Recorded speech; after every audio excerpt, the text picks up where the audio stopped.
Hey there, I'm a glue stick, so I have one job. I glue kid stuff. So sorry for being jealous of Geico, who does a ton more, like give you 24/7 access to thousands of licensed agents. And Geico has been around for over 75 years and has a 97% customer satisfaction rating. While I've just got mediocre adhesive skills, Geico also has an award-winning mobile app.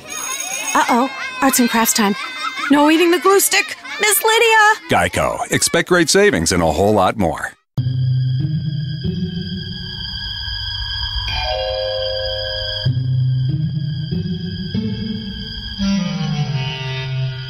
Archangels, ghosts, and Bigfoot. Oh my. It's just another night for Supernatural Girls. Real stories, real answers to life's biggest supernatural mysteries. And now for another exciting interview with paranormal experts from this world and others.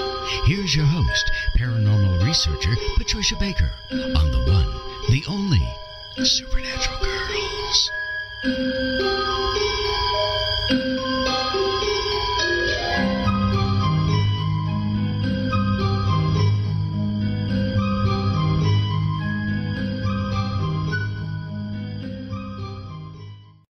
Welcome, everyone, to another very exciting episode of Supernatural Girls Radio. I am your host, Patricia Baker, and I am here with my co-host all the way from Tucson, Patricia Kirkman.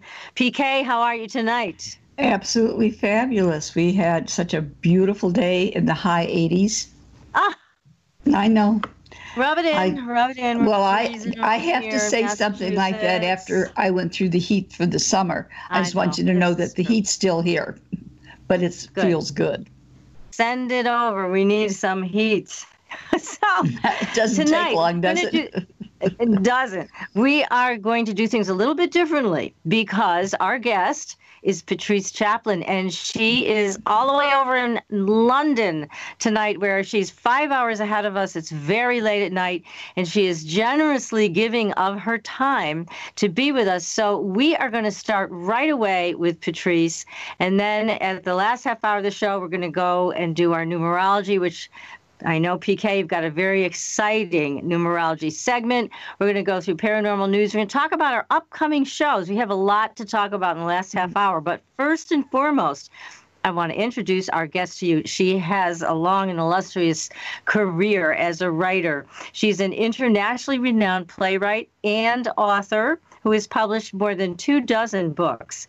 Her most notable works include Albany Park, Siesta, which was made into a film starring Jodie Foster and Isabella Rossellini. Into the Darkness Laughing is another work of hers, Hidden Star, Night Fishing, and Death Trap. Her stage play, From the Balcony, was commissioned by London's National Theatre in conjunction with Radio 3. As a bohemian in Paris, she has lived life. Let's admire this. I mean, it's amazing the life that she's led. So as a bohemian in Paris during the 50s and 60s, Patrice spent time with Jean-Paul Sartre and Simone de Beauvoir. She married Charlie Chaplin's son, Michael, and lived and worked in Hollywood. She was associated with Lorraine Bacall, Miles Davis, Salvador Dali, Marlon Brando, and Jean Cocteau, who gave her a starring role in one of his films. Now, we know Patrice based on her amazing paranormal books, City of Secrets, The Portal, The Stone Cradle, and the one we're going to be talking about tonight, which we loved. It's an incredible book, Lucifer by Moonlight. Now, Patrice has opened the door to entirely new and compelling elements of all kinds of mysteries, and we are going to hear about Lucifer tonight. So, Patrice, welcome to the show. Hello, I'm glad to be on it. Hi. Well, thanks so much for staying up so late to talk to our audience tonight about your new book, Lucifer by Moonlight. It's a wonderful, you call it a fable, but we know from talking to you off the air, this is a very powerful book. It's more than just a fable. This was a channeled book. So tell us, please, how you got started on the Lucifer topic. Something amazing happened to you with a healer. So let's start there. Right. Well, this is called the Summer of Lucifer. So they had a storm, Hurricane Lucifer, the heat wave, which was just mentioned by PK just then, was also called Lucifer. And to me, I felt that was quite normal. You've got to have a name for something here. So Lucifer was all right. I didn't think any more about it. And I went to the healer, Stephen Churoff, who's a psychic surgeon. So you go in there and you get surgery, psychic surgery. And for me, it was my knee. And I went back to him because he was really powerful. He doesn't spend long. He does it quickly, and he has a lot of clients because he works. And I went back to him. It must have been around, I think it was around April, sometime like that. And he said, just as he was going out of the door, he turned and he said, "You're going to have a visit from an angel within the next 2 days." So I was immediately terrified because I thought, that's it. I'm going to be passing over here. So I said, "Oh, what kind of angel?" So he said, "I don't know what kind. I'm only told the angel is going to visit you." And then he said, "You're not afraid of death, are you?" And I said, "Oh, no, no." I was terrified. So he said, "Well, just keep a lookout, and the angel is going to come. I'm told it's good." He went out the room. So I went home and I thought, well, it'll be at night. So I'm probably going to have a terrible sort of vision, and that will be it. Maybe a bit of bodily pain, and I'll pass through, and that will be me in the next place. I was quite nervous, quite prepared in a way for what was going to happen. I'm sort of mediumistic, intuitive, so I thought, well, we've all got to go over there. So if I go with an angel, that's fine. I got through the night. I slept through the night. Next day, no sign of an angel. The following evening, I thought, well, this has got to be it. So I said some prayers. I went to bed. No angel. So I thought he was wrong. And so even people like Stephen get it wrong. He does wonderful things, but no angel here. And then I realized a bit later that I'd actually been writing about Lucifer. Because I'd finished the Stone Cradle, I was doing some interviews, and I wrote about Lucifer lying on the Stone Cradle. And I went into more stuff about Lucifer. And it kind of carried on at quite a pace. And I did 13,000 words. And it was, I would say, it was sort of focused and automatic, but I had some choice over what I wrote. And the kind of feeling of channeling, I've never done it before, never, was that it rose higher so I could remember it later. And should I change that name? Should I do something with that? And then it went deeper so that my hands sped over the paper. I write with a pen. And I realized afterwards that I don't remember anything about it. Incredible. And so someone said to me, like today, and what they have done, they said, "When did you write it?" And I thought I wrote it like in July or something, but it was much earlier than that. Oh. Mm. It's just an incredible adventure that you had with this. And as you mentioned before, when we were off the air too, you had no memory of even channeling this and writing it. And I got to tell you that when PK and I read this, there's something about it, Patrice, where it changes you. I mean, it's a transformative work. I don't know if you've heard that from other people who've read it, but it really feels like you've hit some spark in that book that gets inside your head and your heart, and it just changes things. I don't know how else to describe it. I think it is transformative. Yes, that's what I feel about it. I feel that the story needed to be told. I felt it showed another aspect of what some people think is the devil, other people think it's a light bearer, but we can talk about that, I guess, a bit later when you ask those questions. But I feel that this story, it had something about David Bowie about it. It had various artists that had passed over, like Lucian Freud, people who go right to the edge. And even the street boys in London, you know, they go to the edge too. But I mean, I'd say even, especially people who are charismatic and not frightened. They have no fear. They go with it. And I feel that this is a sort of Luciferic time that people are doing this now. Yes, because again, I think Lucifer, the name Lucifer, has been corrupted through the centuries and abused and misused by religion to try to demonize him. And we know the story, but still, it feels like there is so much more to the Lucifer entity as an archangel. And yet, you mentioned that people in Spain actually claim to have seen him, that know him. Tell us more about that. Yeah, well, the legend is that Lucifer fell to earth in the area of the Pyrenees Mountains, which is dividing Spain and France, 5,000 years plus ago. So it would be 3,000 years prior to Christ. And he was a child of light. And he was laying on a stone cradle, which was a stone that rocked. And it had various qualities and also nutrients in the cradle, which sustained this being. And also said a woman from the East came to tend to him. It was said that he was he came here to walk the earth for man to evolve, to lift him up to the etheric plane. Now, I suppose people if you go back 5,000 years, they would be speaking, they'd be making sounds. I don't know very much about what people were doing 5,000 years ago. I can see the remains in the area of the stone cradle, and there are dolmens, standing stones. There are all things going back a long, long way. So, and there were those figures with long heads that were around at that time too, who did cave paintings. They go back a long way. But did they speak? I have no idea.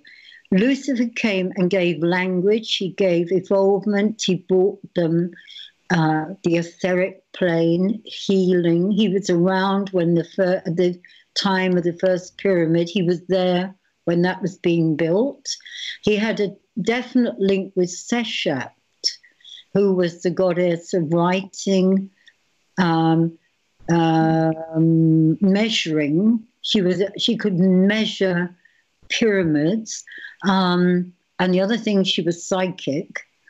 And he brought a link between her and the area of the Stone Cradle, which is in Catalonia, just north of Girona and just below the Pyrenees Mountains. And people have gone over the years to look for traces of Lucifer, especially, notably, Otto Rahn, who was the German Grail writer in the 30s. He went down there and he knew about the stone. And he thought it was probably the third eye of Lucifer that had fallen onto the mountains. But in fact, it was this very old cradle stone, which was probably one of the oldest stones on the planet. And in fact, it was a meteorite. It wasn't an existing stone as part of our planet.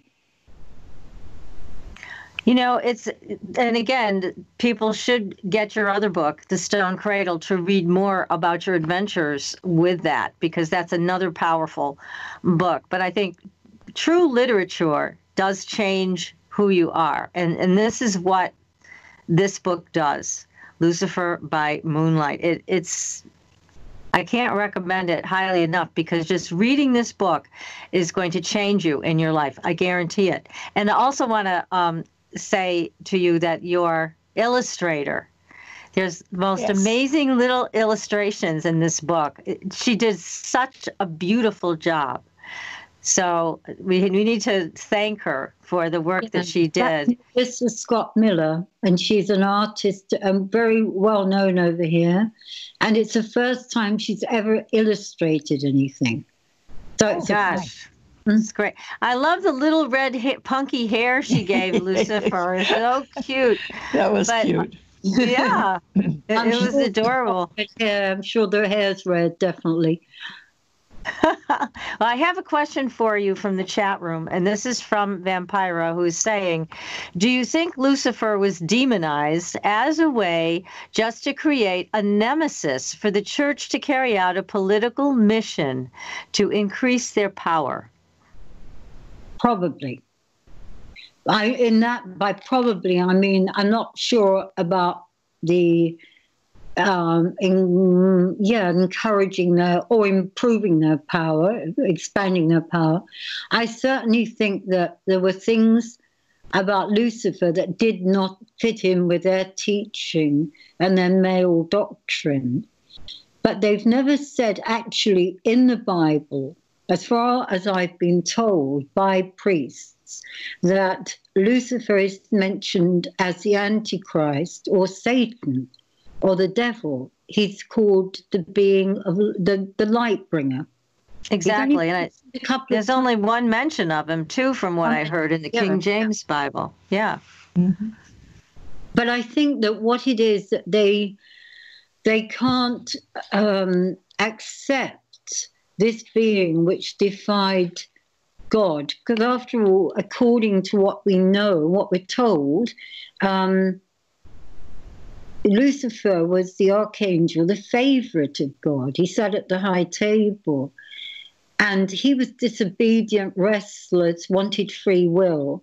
And he gave the beings there a choice. He said, think for yourselves, here's free will, go to the edge. And these were beings that had one layer of thinking and behaving. They were obedient. So in exchange for what he did and said, he was thrown out. And so he caused the fall, which meant for him, apparently, according to many writers, especially to Steiner, he couldn't then be the master of Venus. And Venus was the place he loved the most. That was the place he needed to be his true home, his true love. And he was excluded because one of the fall, and the second because he used the number 5. So this was another, I've forgotten, the pentagram. He wasn't allowed to use the pentagram, and he did. So, the pentagram is another whole story to it. But he was then in the area we're in where, we're kind of, from Lucifer's point of view, we're kind of limited. We've got a dual planet here. And his punishment was to remain here and on subsequent planets, similar, maybe less beneficial, but he couldn't die. There was no dying, no rebirth. And I felt that came through in what I wrote in this process. Yeah. He was, yes. I felt he was here this time round, he was here for redemption and not for, he stirs things up. Like if you think of that Catalonia was where he landed, and we think now what is happening in Catalonia today, and its big fight with Madrid because they want independence. They don't want law according to man-made law that other people they want their own. There's a lot of Luciferic stuff going on there now. And people in Catalonia, because he's a being of light, they don't wish to have him reviled. They're very, very clear on that. They built temples to Venus, which were Luciferic. They've got towers, buildings, churches, which are Luciferic. They have music, ritual. And these people call him Lucifer quite openly. He's the being of light. So there's no question. Not only that, there's a guild there, the Shoemaker Guild, who've been going a long time, called Luce, polite, which celebrate Lucifer. And the Celts, before that, they had Celtic settlements in that area. They called him Lug, L-U-G, and they too celebrated. So I don't think he's an archetype. I think he's an actual presence that will be somewhere around. What will he look like? Well, he's going to look like us or we'd kill him, wouldn't we? So he's going to be something like us, but he's going to have more to him. So that's how I would think. He's probably a wanderer. He doesn't stay put long. He'd be charismatic. And that's another thing the church don't like about him, is that he deflects light. They say he has no real light, that he takes the light from other beings and deflects it. And what is behind the dark, the void. Says a lot. So in Catalonia, they really revere him. Yeah. And that's so different than the rest of the world that has learned to associate him with bad things and Satan and temptation and all of that stuff. But somehow this part of the world was able to preserve a completely different legacy. How did that happen? Absolutely. Yeah. And they have a society which protects the Stone Cradle area, where there are many entities and elementals, and they've been there for hundreds of years. I mean, they never see a human being. I mean, they've got a huge land full of old stones and the ancient trees. There are no people around, hardly any. But people used to go to the Stone Cradle to be healed. They used to go there to die, to give birth, and to get well. That was the idea of that place. And it has many interesting qualities to it. So it's certainly been used for many good things. They're not bad things. Exactly. So it's just fascinating that now this part of the world is caught up in trying to achieve their own independence, which is all about free will, right? So how fascinating that that's what we're watching right now in the world stage. And it looks like Spain isn't taking it very well. No, they're not. What is amazing about it is that just recently, last Saturday, there was a quite established flagship broadcast in Madrid, a political one, on RTVE, their main station, showing the Catalan leader, the deposed leader in Belgium. He was talking about he was prepared to go to jail for his beliefs, and so were his associates. And at that moment, the theme music from The Exorcist, the film, came on, underlying his words. And nobody knew why this had happened. It seemed like an incredible insult to the Catalan man. Also, it was I think it was Mike Oldfield. It was the bells, wasn't it? Something like, I forgot the name of the theme music, but the film was 1973. And it was definitely demonic, wasn't it? And yes, it was. Yeah. So, I mean, they were indicating that Puigdemont, the Catalan leader, was possibly Lucifer. And probably I think that the legend of Catalonia and Lucifer has probably penetrated Madrid by now. They've probably got their hands on that one. And it's very likely that they use this to discredit him as part of Catalonia and their belief. And many people, they believe and they accept the Luciferic legend and history. It's so fascinating. And as a community, what are they like? I mean, are they a happy bunch of people? Do they have any differences in their community that are notable? You know what I'm saying? Is it? Yes, they do. This is the Catalans. Yeah, they do. They're quite. They're proud. They've got a heritage. They've got a history. They're old. They go back a long, long way. They believe in their own country. They're going to give, but they don't want people taking.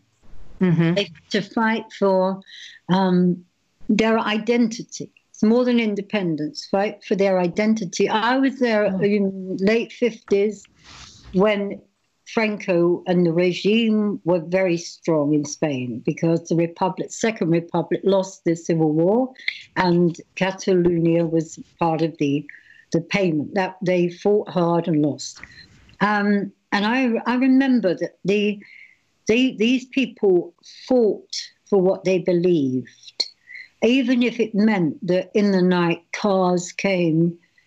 Well, they were called blind cars. They had no lights, and took various Catalans away to jail or to death, but they were never seen again.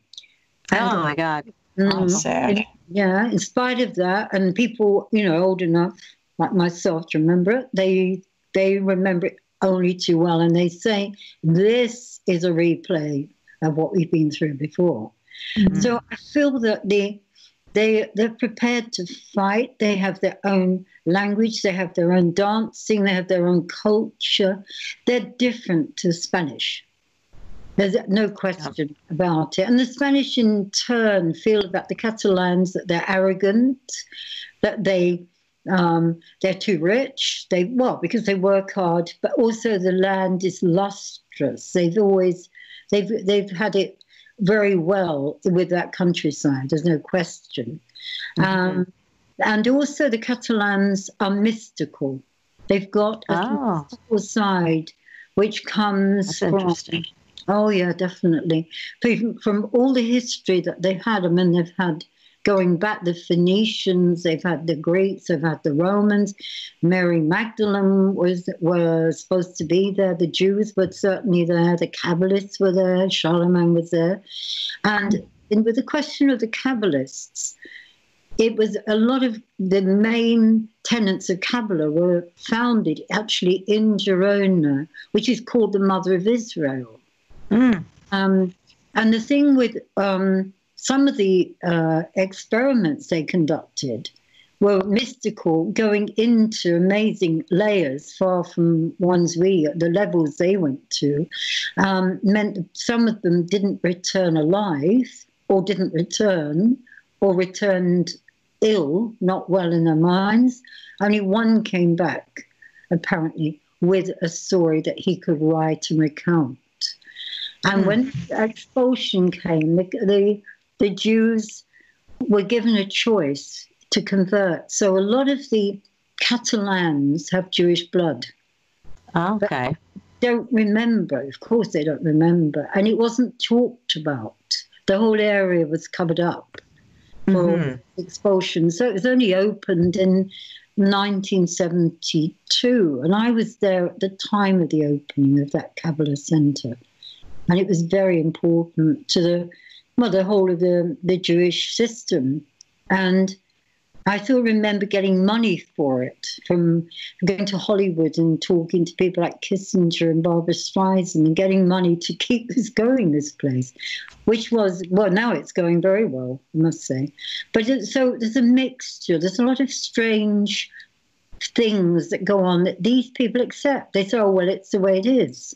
This is how it is. We don't... Yeah, it sounds like a very mystical part of the world. And in the way that they've embraced Lucifer being the morning star and being an archangel, I mean, it's a very different way, I think, of looking at not just Lucifer, but looking at the world. And that's why I wondered how they were as a community. But you answered that very well, so that now I think we have a picture of who these people are, and they're to be commended for standing by their principles. That's for sure.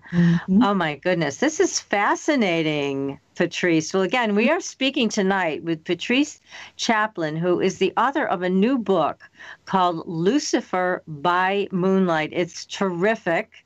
And I think everybody in our audience tonight would really enjoy reading it. And this is true literature. It is the real stuff that transforms your life. So don't hesitate to get this book. It's available on Amazon.com, and it is really, really special. So we're going to continue our conversation with Patrice right after our very short commercial break. We've got Patrice with us for one more half hour. We've got a lot of questions to get to in the chat room. So stay with us, everybody. You are listening to Supernatural Girls Radio. We'll be right back. Welcome back, everyone, to Supernatural Girls Radio. I'm your host, Patricia Baker, here with my co-host, PK, and our guest. We're so honored to have her on the show with us tonight, Patrice Chaplin. We're talking about her new book, Lucifer by Moonlight. You want to be transformed? Get a copy of that book and read it. It will change you. I guarantee it. So I've got a bunch of questions for you, Patrice, and then we're going to get back to that conversation we were having off the air because it was amazing. But here's a question from Henry saying, did Lucifer encourage others to follow him, or did he go about his own business? I never understand what his agenda on earth was. No, he didn't. As far as I know, he did not encourage our following. His business on earth was to help people to be evolved, to help them to heal, to lift up their spiritual side, which obviously was not too existent at that time, to help with the building of the pyramid, and to go from a dual universe when he was used to a much wider story. I haven't heard anything where he's had followers. He's always a solitary being amongst people, but the sightings of possible Lucifer never have anybody else around, except, of course, he had people who were drawn in by his charisma. But I think, too, that he was male, female. That's another side that people, they said he wasn't limited. I mean, he wasn't an alpha male. He was had a female side. So it would be not androgynous, but would be someone who'd have two sides to him. Mm-hmm. I just saved hundreds of dollars by switching to Geico. I feel like I'm on top of the world. Disclaimer, you will not be transported to the top of the world. In the unlikely event you find yourself at the Arctic Circle, seek shelter from the elements immediately to avoid frostbite and or hypothermia. Geico will not be responsible if you find yourself in a cave or crevasse with a lonely, abominable snowman, who in all likelihood will force you to play games including but not limited to Go Fish, charades, Chinese checkers, or his personal favorite, Red Rover, send Yeti on over. Geico is not liable for any damages, either physical or emotional. Geico. 15 minutes could save you 15% or more. Well, and that would make sense coming from Venus. There was a feminine influence that he would have that side of him quite developed. Here's another question. This is from Brian Gresham. He wants to know, did God ever show mercy on Lucifer? Well, as far as I'm told by people who would know more than I do, that would mean the society that look after the Stone Cradle and these journeys to Venus and other places.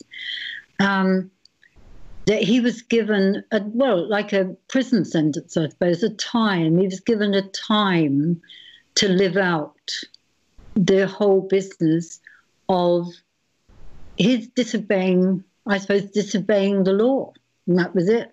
So the time that was spent is being here, as we said earlier, here and other places, but certainly not in the place that he would most like to be master of, and that is Venus. That's where he longs for, apparently. And I know that psychics can reach this story. Powerful psychics can, yeah. Yes. Now, we had an interesting conversation off the air that we've got to bring to our audience, because I think you could have knocked me over with a feather, and you too, PK, because the question was that we were talking about off the air, has anybody seen Lucifer, and you said yes. So we got to go there. We got to go there. Tell us about your experience and other people's experience in seeing Lucifer. Right. Now, I can't say that what I saw was Lucifer, but I can only say that other people made the assumption, or some people had the definite certainty that this was the case. And all the visitations happened in a short period of time, of about a month. And it must be about 3 or 4 years ago. And it was in Paris in the Church of Saint-Germain, which is it's a big church. It's an old church. It's right in the center of the old part there. And I was, it's big, it was full of tourists, which would be normal. There always are visitors, people who come in from work because they go and take mass there. And I was quite near the altar with a friend, and I was suddenly aware of this absolutely beautiful figure in front of me, but maybe 3 rows in front. And it was a male. He turned round. He had quite long blonde hair. He looked as though he'd been to the sea. He had the kind of beautiful skin. I thought he was a movie star, it's got to be.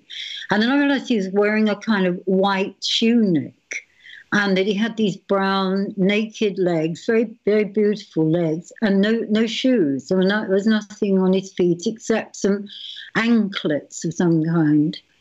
And he walked through the crowd. I turned around and I saw him walking just smoothly, effortlessly through the crowd, and no one noticed him. And I thought, that's strange. And he went straight towards the exit, and I followed him right to the exit. I thought, how is he going to go out without shoes? Has he left his shoes with the beggars outside? What's happened here? He didn't go outside. He suddenly pinged out like a lamp. He was gone. And I thought, where is he? Is he gone? Is he strange in prayers? Is he on the floor in prayers? Is he gone in the side room? Is he behind a statue? And I said to my friend, did you see him? And she didn't. She said, no. But I noticed there was this smell of perfume, very kind of strange, beautiful perfume for just a moment. When I crossed the road to the De Magot Cafe, I mentioned it. I might not have mentioned it just then, but I mentioned it at some point, and the waiter said, oh, that's Lucifer. He wow. And I said, Lucifer, and he said, of course, why wouldn't he go in there? He was an archangel at the high point. He would go in there. And the altar was, in fact, made of stone from the Pyrenees, which is where the cradle is. Anyway, then I saw on Facebook and accounts from other people that they were questioning, have you seen this beautiful figure around the Church of Saint-Germain? It's a boy who's absolutely extraordinary, like no one else, very beautiful. Has anyone else seen him? People asking this, maybe 5 or 6. And then people who were writers visiting Paris, from America actually, and asked, this figure was in Saint-Germain, different times of the day. Have you, do you know who he is? Is it a movie star? Who could it, be? And no one had much to say about it, except one writer did. She felt that he was a spirit, from beyond death. But the waiter in the De Magot was certain that the word on the street was, it's Lucifer. Now, the visit stopped, and they never came back again, as far as I know. But I did write about it. I wrote about it on Facebook because I was very drawn by this experience.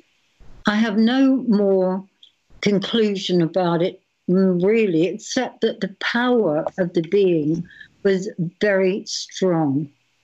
You wouldn't get that in a normal human being. Incredible. Oh, my goodness. What an incredible experience for you and for other people and for the person in the restaurant to say, oh, that was Lucifer. I mean, it's like, It's just accepted. Yes. Yeah, that's who it was. It's incredible. Well, here's another question for you, Patrice. This is from Brian, who is asking, hi, Patrice, are the portals you have spoken about previously also a gateway for these Bible entities like demons to slip in and out of our world?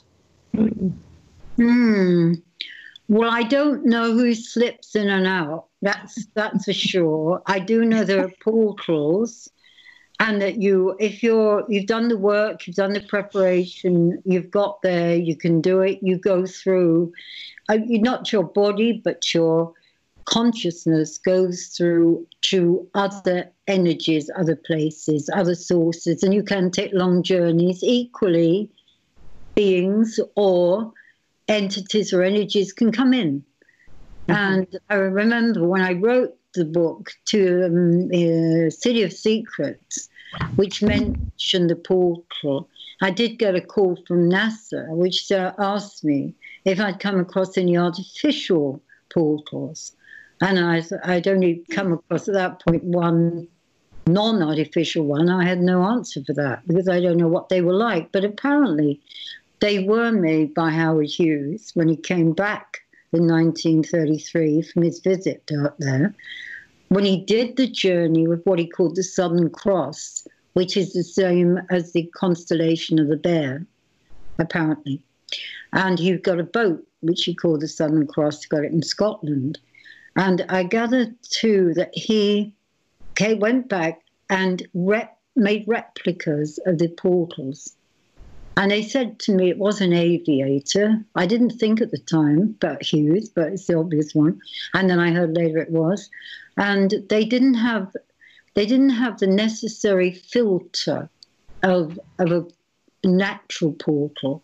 So things did come in. So things slipping in and out.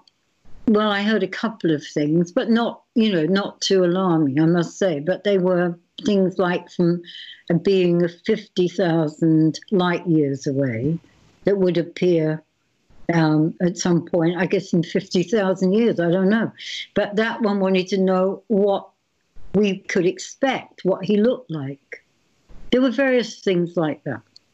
And incredible that NASA called you about it. I mean, someone, Yet they ask questions about things they know nothing about, right? Yeah, but they knew that they were there, and they knew that they had to shut them down, so they called you for help. Yeah, they just Oh my goodness. Well, getting back to Lucifer again, here's a question, because again, so many people have been taught to associate Lucifer with Satan or Lucifer with the Antichrist.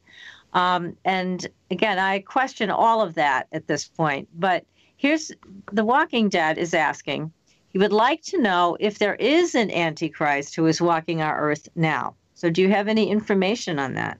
Oh, I would say a lot of them fit that bill, but I don't know personally one. But I think a few people have got enough dark side to them to encourage and open the door for evil. I would say that.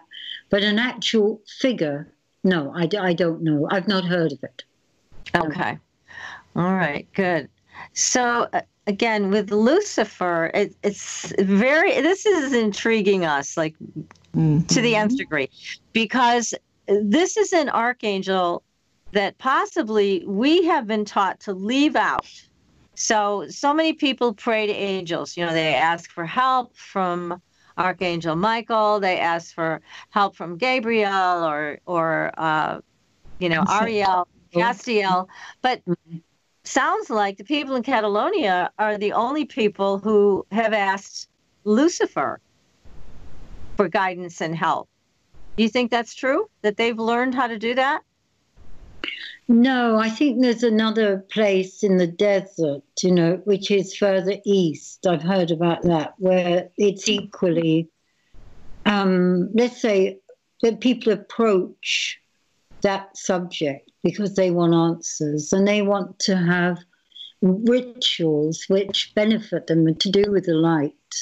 I mean, there was a small cradle, the only other Stone Cradle I know about or I've been told about, and I mean, I don't know every stone cradle, but only one was in Ephesus. Ephesus, where the Virgin Mary ended her days, you know, and this stone, very small stone cradle, but it was apparently stolen by the Knights Templar and never seen again. But people will record this cradle. Oh my goodness! So, what do you think people should do, or do you have any suggestions? What if people want to find out more about Lucifer? What if they want to contact him as an entity? Do you think that's safe to do? I would say to go through Venus. That would be the thing. I think that to make a supplication to Venus would be the right thing, you know, like a chant, you know, Om Shukraya Namaha. Those chants to Venus, they would be, I would think, one way. I don't know. I have no idea how you could call up Lucifer. I don't know. Unless Lucifer chose to be someone's guide psychically, then that would be apparent. But I don't know. I mean, I feel that the church know a lot more about Lucifer than they say. And I feel, too, that, you know, in the US, I mean, there's in Arizona, there's that observatory, you know, with a huge telescope sort of far pointing at Venus, which is called Lucifer. And apparently the ground that holds that observatory and all the ground around is owned by the Vatican. And there's a lot of things. That's true. Yeah. There's a lot of things like that where the Vatican and Luciferic presence comes together. I mean, I haven't yet met a priest that said Lucifer's okay. It's kind of like if you're going into spirit prayers or reverence, you would go to Jesus or to God, you know. But Lucifer's seen, as I think I said before, as people who are against Lucifer say he deflects stolen light that is not his own. That's the main. Behind him is the void. What is in the void? Well, we don't know. And the other side is that he's paying a penance for disobedience. And I do feel there is a similarity with what's going on in Catalonia now to some degree, and that is that they don't want man-made law. They are above that. They have a spiritual connotation now. They're above man-made law of Madrid. I do feel that very strongly. It's very hard for them to take that when they've got another birthright. But I know this is never going to be accepted. I'm sure that it's all going to be knitted together one way or another because of the money. So we're never going to see it change radically. I don't think. Yes, exactly. Now, here is a question from Conti who wants to know, have you ever spoken to Lucifer? No. But he's kind of spoken to you through this book, though, right? Exactly. I mean, I was going to say that. In some ways, I think I would know his voice as a modern day, modern day person or even an older person. I would know his intentions. I don't think his intentions are bad. I think not being able to pass into sleep and to die and be reborn is a hard one. I think that I got that sense really very much so when I was writing it, in a different way to what I would if I was thinking about being here forever. You know, it would be like, well, just give me a handful of pills and I'd take half an hour's sleep here. You know, it would be too much for the whole journey, the whole trip. But I'm sure that there's redemption for everybody. And I feel after having written that and meeting an idea of redemption, which I certainly didn't have before I wrote it, I think that redemption is the answer to all of it, really. But we have to see. Yes, that makes sense. I can see why you're saying that. Now, do you have the sense that Lucifer is going to be channeling more information, maybe to do a second book in detail about answering some of these other questions? Well, yes, I did feel that there would be one about Lucifer in Paris. I thought that would be one that would be possible. I felt that. That was kind of like being nudged into my head, you know. Yeah. Paris. I thought it would be a marvelous idea. But as the first book didn't come from a marvelous idea or any idea, I don't know.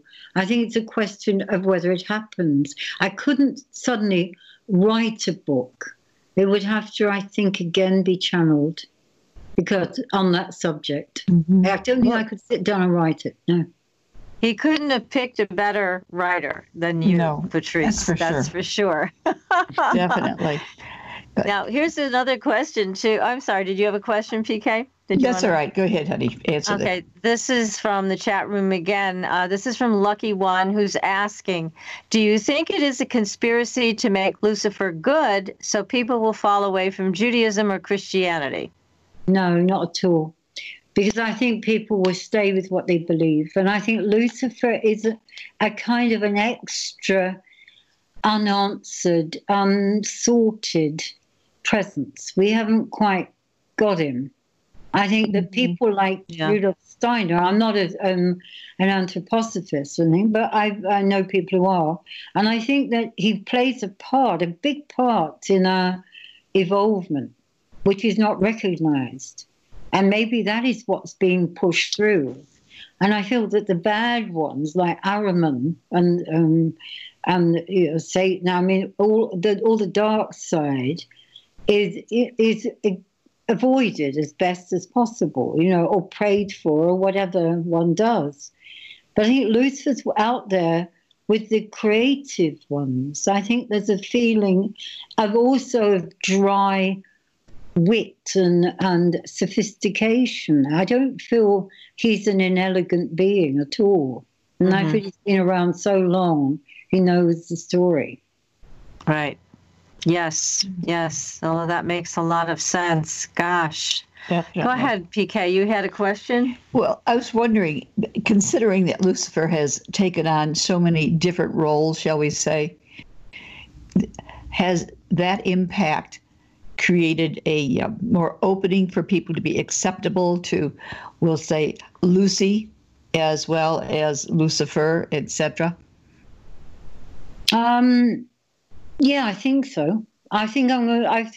This is just personal view. I would say yes. I think that the Lucifer, the hooker on the streets of rough London, I'm wearing her furs, is the other side, part of Lucifer. And I think that would, well, it would just be an adjunct to that. It would just be another side, which is something that's already happening. People are recognizably,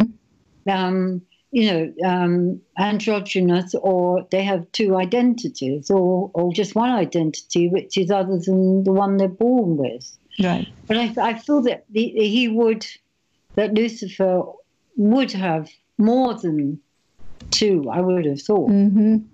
It just felt like there was so it was opening doors for other people to see that you don't have to be just one person or in one direction, that all things flow together, the good, the bad, and the ugly. But for the most part, it's opening doors to look at things in a different light.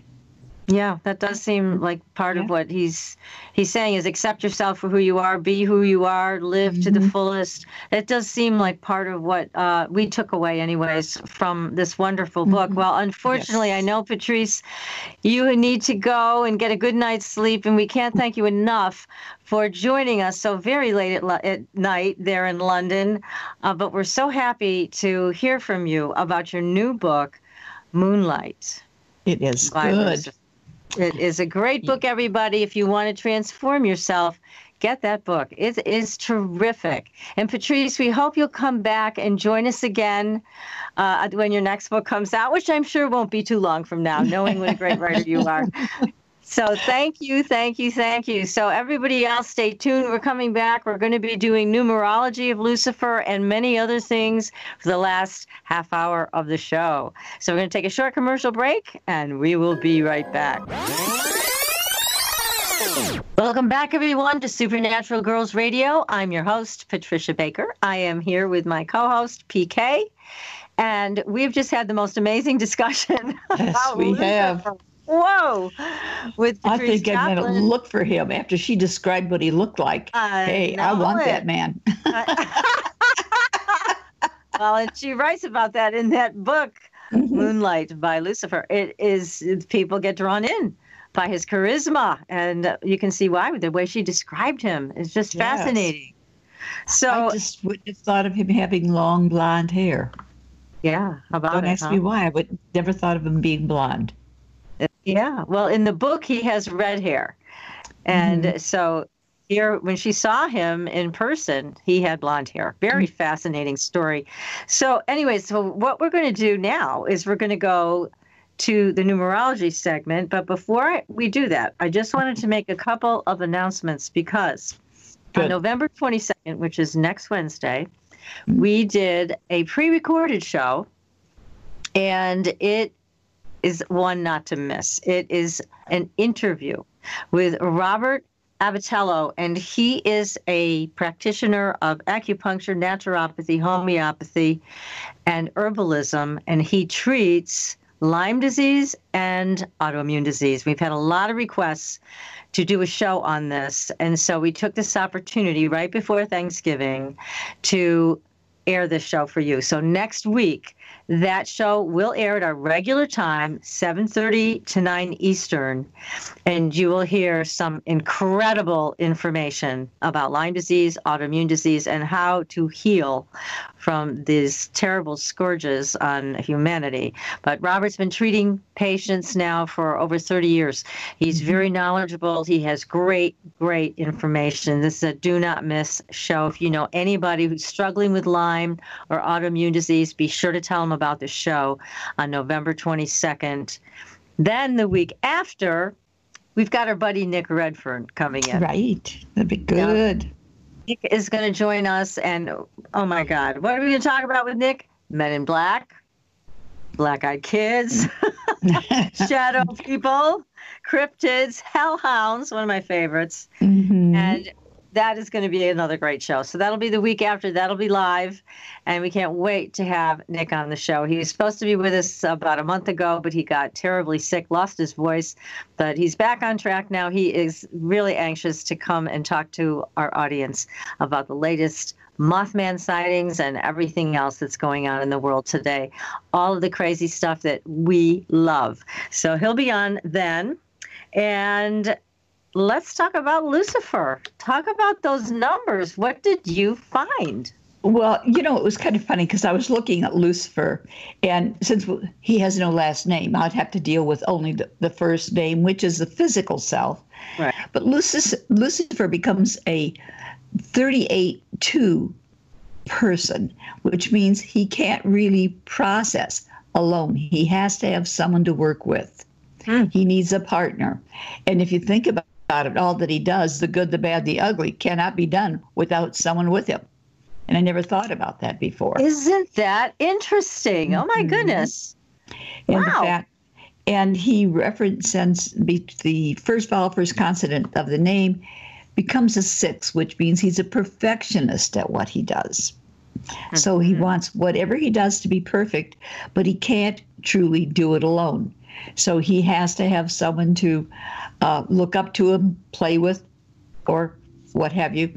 But a very interesting soul. But the 38-2 means that he's got to be very creative, but he has to be in charge of the partnership. So I just thought that was a little interesting to see how the little devil does it. And we're talking about it today, which is a 9-day, which is a day of ending old things, making way for new to take place. But it's a 15-9. So it's about the independence and making major changes of how we look at things. Oh, so I thought this was a little interesting here to see how it fits together. Yes, well, and it's so interesting to me, the timeliness of this, and you see Patrice's book that just came out, and then Right. you also, I know you said you've also seen Lucifer, the television show, and as we were talking about, it's a hit show. It's a great show, very terrific acting, good scripts. But the personality of Lucifer in the television show is very similar to the personality that Patrice wrote In the about book. Yeah, in the isn't book. it? Yeah. It's fascinating how that gentleness and yet the firmness of what takes place. Oh yeah, and the sense of humor and everything that comes across in the television show also came across in Patrice's book. Again, she wrote about this person, this archangel, quite as a channeled kind of information book, but it's so similar. So, anyways, fascinating. I loved it. It was great having her on talking about it. After watching the show and of course talking with her about the book, and that's why blonde hair just went, because on the show he has black hair. Yeah, he does. Yes. So I kept thinking of that and going, blonde hair? That didn't fit. Well, of course it does. There it is. There he it can be is. anything he wants to be. That's and right. he is. And whenever he can just bug out like a light bulb that goes off. That's what she saw. Yeah, exactly. He was there and then he was gone, like shutting off a bulb. Yeah. Amazing. It is amazing. It's totally amazing. So you have other numerology information for us tonight. Well, we were talking, different ones have asked about master numbers or double numbers or seeing the same numbers. And the master numbers represent an opportunity to really, they're showing us a turning point. When we see something like that, repeating numbers, or they could appear on a clock, what we look at on a daily basis, all of a sudden we see certain numbers all the time. And the more I look at those, I'm seeing them more as a wake-up call. Take a look at what the number really shows us. What is it about? What does it open for us? Because it isn't just, if we see the same number all the time, well, the number relates to a single digit or it becomes a master number. So I was taking a look at all the master numbers particularly, but the number 11, which is a master, but it has to do with yourself because it's really a 2, because I always go to the single digit. It makes it easier to read, but it doesn't take away the impact of the strength of the master. But the 2, it's all about doing for yourself, receiving information from a higher element, and it's about sharing it with another. 2, again, partnership, which is what we were talking about, Lucifer in his own way. So it's a fast-paced energy, but it makes changes, and it makes us want to make things happen. So when somebody sees something, PK, like an 11:11 on the clock over and over and over again, that's an opportunity, as you said, to wake up. Some people see the 11:11 as a gateway. So it's telling you here's a gate that you can pass through. Exactly. So what do you suggest to people? I mean, should they sit down and kind of meditate for a few minutes, take a deep breath? I mean, what should they do when they see something like that? I said, it's opening doors. Anytime we see double numbers, take a look at first what the number itself represents singly, then take a look at what... Attention shoppers, clean up on aisle 14. Clean up on aisle 14. Someone dropped a jar of pickles. Pickles. Kosher pickles. Beatboxing at a big box store. Surprising. What's not surprising? How much you could save by switching to Geico. A red minivan has the lights on in the parking lot. Geico. 15 minutes could save you 15% or more. Geico.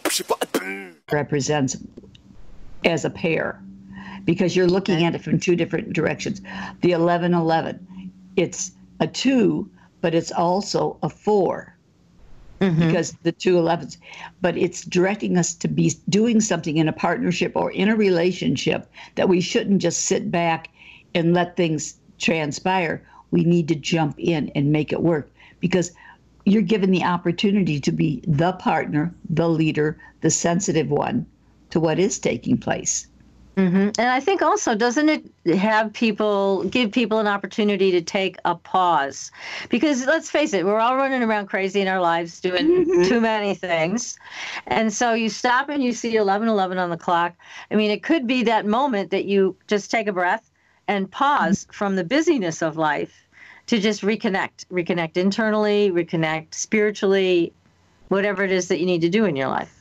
Yes, and also when you take a look at how the numbers are represented, as they say, using it singly or doubly, or as the 11 itself, as a master number, or as the 2, which is about a partnership or wanting a partnership, wanting a relationship, or if we're having the 11:11, it becomes a 4, so it's something to do with working through a partnership and or a relationship, or setting one up to be worked through.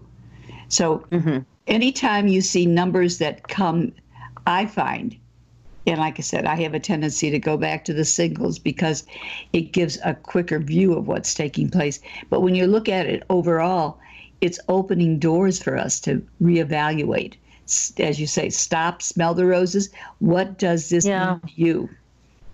People that find we'll say the 11:11 or the 22 or the 22:4. That's about the details, and that's about building a stronger energy, about working through some things. But it's also physical because 4 deals with health and healing. So when we're looking at that, it's saying stop, take a look, but also 4 is rules and regulations. So what are we letting slide by that we just take that extra time? What is it going on in our life at this moment that we need to take another look at? Just now, when you see something like the 4, which is also about rules and regulations, is that also time to see, are you being kind of a scofflaw? Are you ignoring some rules and regulations? Do you ask yourself that? Definitely. Or how have I been feeling? Gee, maybe I should get that checkup that I've been putting off for a long time. 4 deals with health, but it also deals with land and property. So maybe we've got a deal that's ongoing. So look at it a little more thoroughly, is giving us an opportunity to invest in a future or something that's coming up. But we need to take a look at, is it for us to look at right now? See how it fits with what we're doing on a day-to-day basis. You know, we may all of a sudden have inherited a few dollars, and all of a sudden we're getting all these pushes about land and property. To me, that would say, hey, you've got a good place to invest money, and this is a perfect time to do so. Anytime you see a lot of numbers that are duplicating, it's telling us to take a strong look at what they represent. Yeah, I think you're absolutely right. And it's a wonderful opportunity to do that and to take that pause so that you don't miss that intuition or whatever it is, that guidance that's trying to make its way through to you. You know, when you're busy running around doing whatever you're doing in life, whether you're taking care of your children or your parents or you are going to school, doesn't matter. It's just everybody's caught up in a stream that is extremely fast right now. Definitely. You know, very fast. One thing I'd like to suggest is when we see double numbers or when we see repeated numbers, I'll put it that way, because sometimes we don't see the double number. We'll see maybe 3, 4, and 5, or we see a group of numbers. Add the numbers up and put it in a single number and take a look at what's going on around you. Take a look at how many times the numbers that come at you like that add up to the same number. They may be different numbers, but they'll still say maybe it's 2, 4, 5, and then the next time it's 4, 5, 2, or a combination. But when you total them, they end up being the same single digit. Very interesting. That gives us something else to look at or look forward to.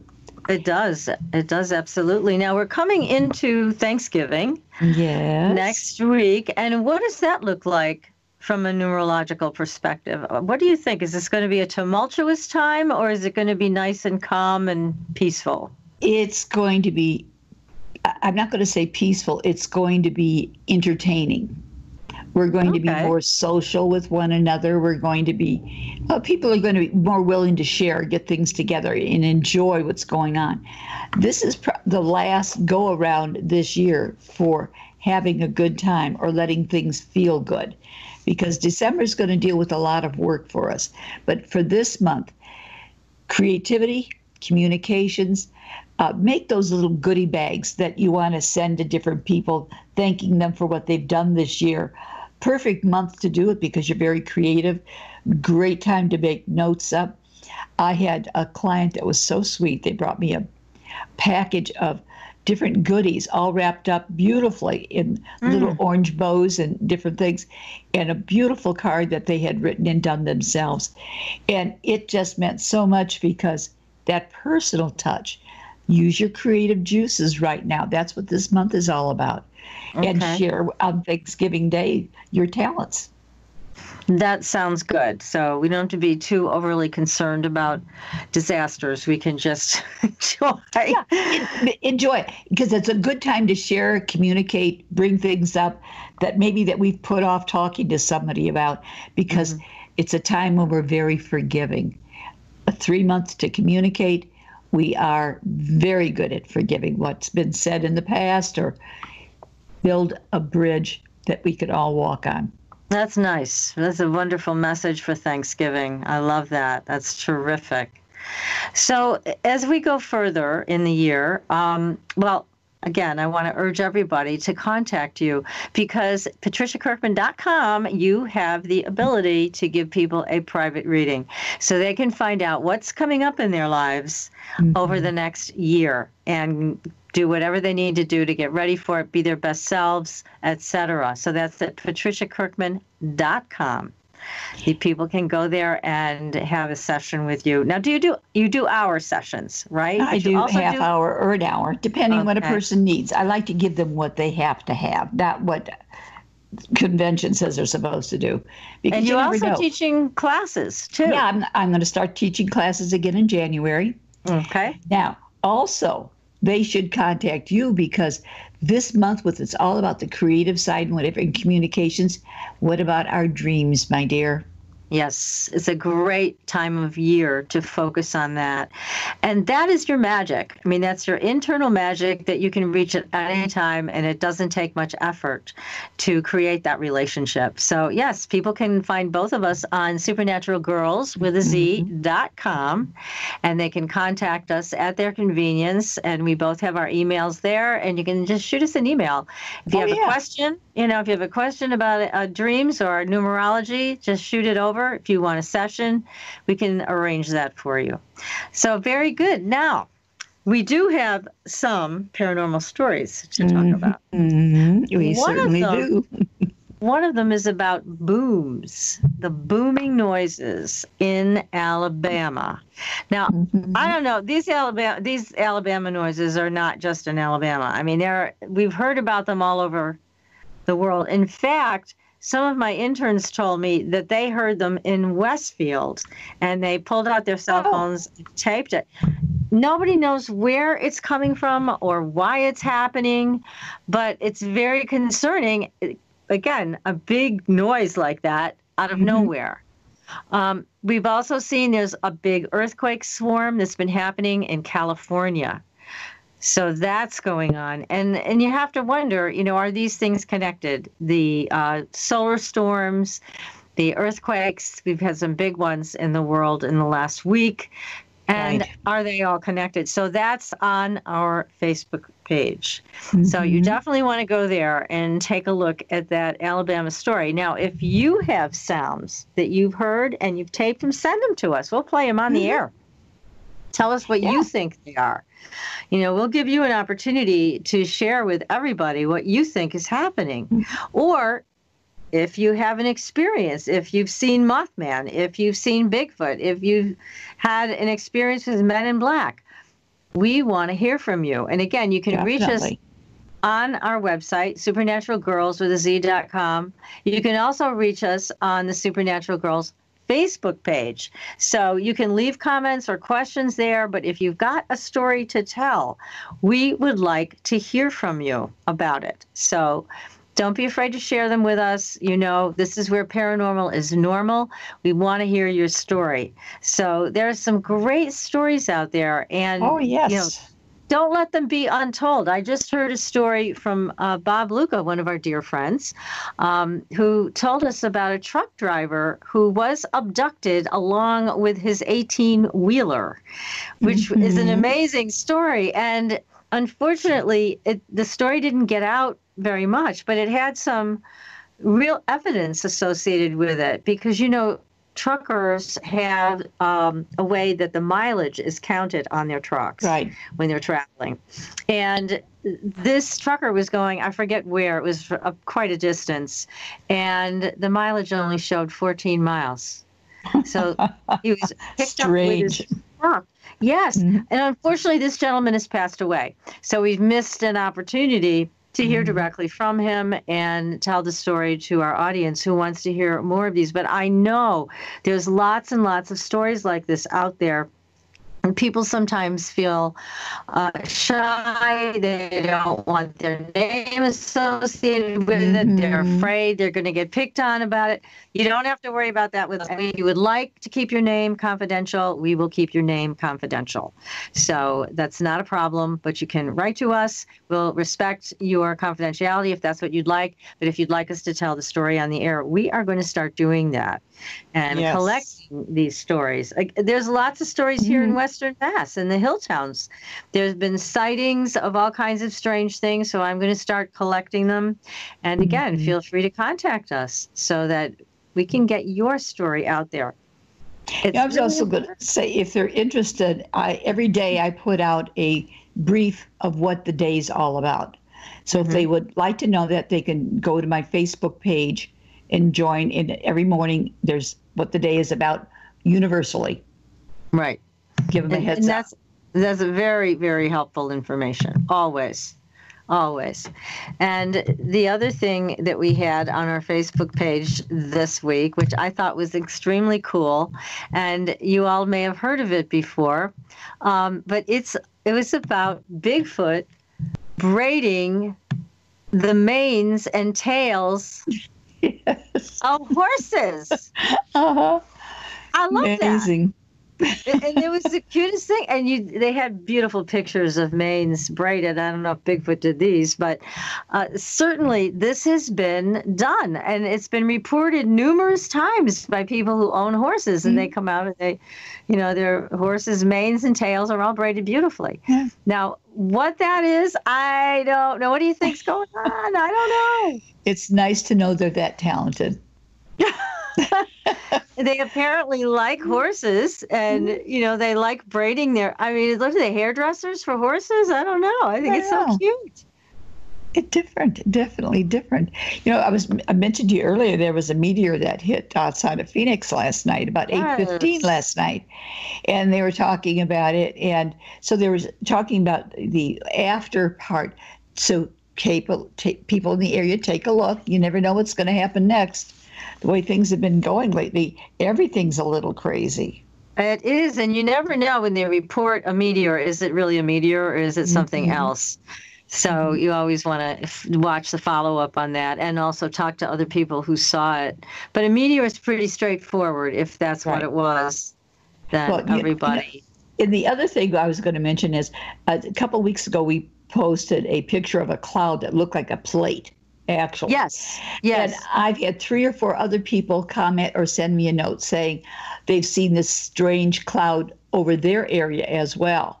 So there goes the big question, cloud or not a cloud? Yeah. Because it's so perfectly set up as a plate. That's right. Very interesting. And again, a lot of these things, not all of them, are on our Facebook page.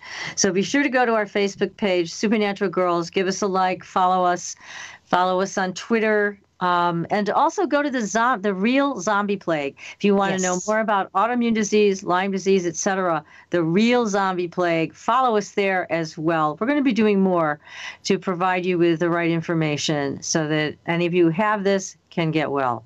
So in the meantime, we will, we'll see you kind of next week. More or less. In our pre-recorded show with Robert Abatello. Right. And so please tune in. You will learn a lot from Robert and our wonderful show about autoimmune disease and Lyme. So be sure to join us then. And then until then, We'll see you on the Blue Highway. Good night, everybody. Good night. Happy Thanksgiving. Definitely. Too much turkey will make you sleep.